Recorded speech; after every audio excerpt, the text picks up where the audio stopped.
I have my Power BI open, and I also have this Excel sheet that gives me a data of project management for IT projects. I will close this. Now coming back to my Power BI, I will click on blank report.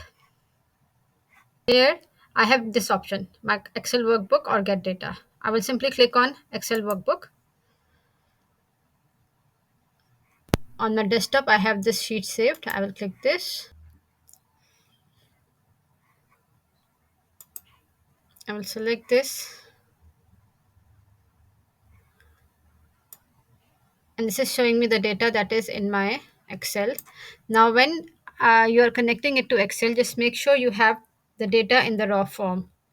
You shouldn't have any conditional formatting, any sort of power pivots or spaces between the data for it to load completely and properly.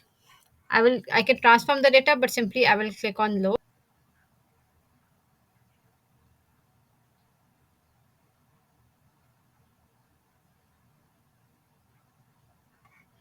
Now my data has been loaded, and in this data field you can see the data.